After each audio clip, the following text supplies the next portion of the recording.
만약 내가 채권과 채무를 모두 가지고 있다면 채권은 회수 불가능한 사실을 적극 주장해서 그 액수를 줄이거나 포함시켜서는 안 되고요. 채무는 무조건 전부 인정되게 하는 게 유리한 방안일 겁니다.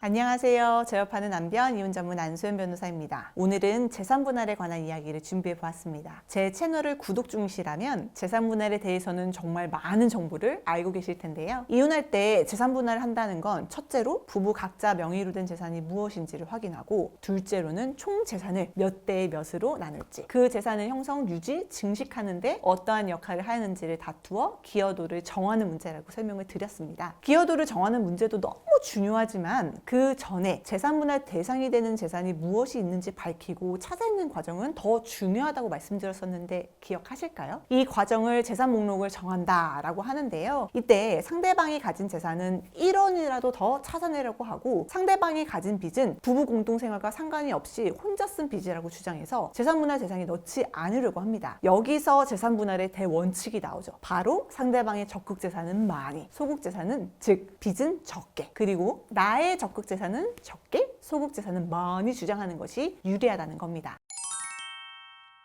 오늘은 이 재산분할 대상 중 소극재산, 그 중에서도 은행에서 빌린 대출금 말고 개인 간의 대여금 채무, 채권에 대한 이야기를 해보려고 하는데요. 제가 실제 수행하고 있는 사건에서 대여금 채권이 문제가 되고 있는 게 하나 있어요. 상대방이 본인 동생에게 빌려준 2억 원의 채권을 부인하고 있는 거예요. 적극재산을 줄이려고 하는 거죠. 당연히 제 의뢰인은 상대방의 채권이 존재한다고 다투고 있고요. 제가 앞서 말씀드린 재산분할의 대원칙이 그대로 적용이 되고 있는 거죠. 상대방은 본인의 채권, 즉 적극재산을 부인하고 있는 거니까요. 대여금 채권을 그냥 부인한다고 해서 법원에서 인정해 주는 건 아닙니다. 실제 이체 내역이 있고 아무리 형제간이라도 증여로 보기 어려운 거액인 경우에는 대여금으로 인정되어 대여금 채권으로 재산분할 목록에 포함되어 판결이 나올 겁니다. 그런데 만약 이 대여금 채권이 회수가 불가능한 채권이라면 어떻게 해야 할까요? 제가 앞서 말씀드린 대여금 채권은 가족에게 빌려준 돈이고, 돈을 차용한 가족에게 재산이 있어서 얼마든지 회수가 가능한 상황이었기 때문에 큰 문제가 되진 않습니다. 그런데 이 대여금 채권이 무자력에 가까운 사람에게 빌려준 것이거나 빌려주고 난 이후에 경제 상황이 나빠져서 회수가 불가능해진 경우라면 문제가 됩니다. 실제로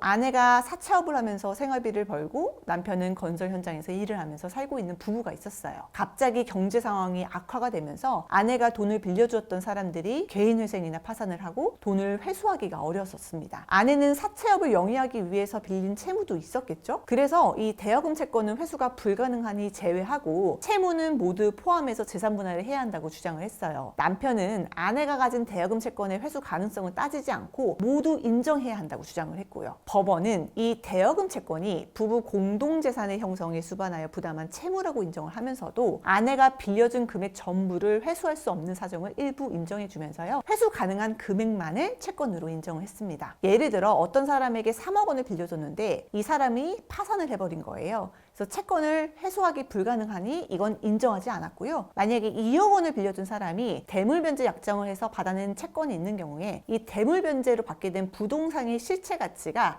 1억 원인 경우에는 이 1억 원만큼만 아내의 적극재산으로 인정을 해준 거예요. 그리고 아내가 빌려서 갚아야 할 채무들에 대해서는 남편도 보증인으로 보증채무를 가지고 있었거든요. 남편은 아내가 돈을 안 갚을 것 같으니 이 보증채무를 남편의 채무로 인정해달라고 주장을 했어요. 본인의 소극재산을 늘리기 위한 주장이었겠죠. 법원은 보증 채무라는 거는 원래 주채무자가 안 갚아야 그제야 비로소 보증 채무자가 갚게 되는 거라서 독자적으로 분할 대상이 되는 소극재산으로 보긴 어렵다라는 판단을 했습니다. 그리고 아내 입장에서도 차용금 채무를 소극재산으로 인정하기는 어렵다고 판단을 했거든요. 그 이유가 뭐냐면 아내가 재판에서 차용금을 앞으로 안 갚을 것 같다라는 뉘앙스를 계속 풍겼거든요. 채무액도 실제보다 적게 진술하기도 했고요. 재판부가 이렇게 보니까 아내가 이혼 사건에서는 본인 채무액을 다 인정받아서 순재산이 줄어들면 남편에게 줘야 할 금액이 줄거든요. 유리하게 이혼을 딱 해놓고 아내가 채권자에게 돈을 안 갚아버릴 것 같은 거예요. 그럼 어떻게 되겠어요? 남편은 이혼 소송에서는 아내가 주채무자로 그 빚을 갚을 것으로 보고 빚만큼 줄어든 금액으로 재산분할을 받아왔는데, 이후에 아내가 빚을 안 갚아서 남편이 그 빚을 대신 갚게 되면 아내의 재산분할 대상으로 인정된 채무액만큼 손해가 생기게 되는 거죠. 물론 남편이 아내에게 구상금 청구 청구 등을 할 수는 있긴 하지만 계속적으로 소송이 반복되고 좋지는 않겠죠. 그래서 어차피 계속 분쟁이 일어날 가능성이 있다면 이 이혼 소송에서 아내가 갚아야 할 빚은 소극재산으로 삼지 않겠다고 법원이 판단했습니다.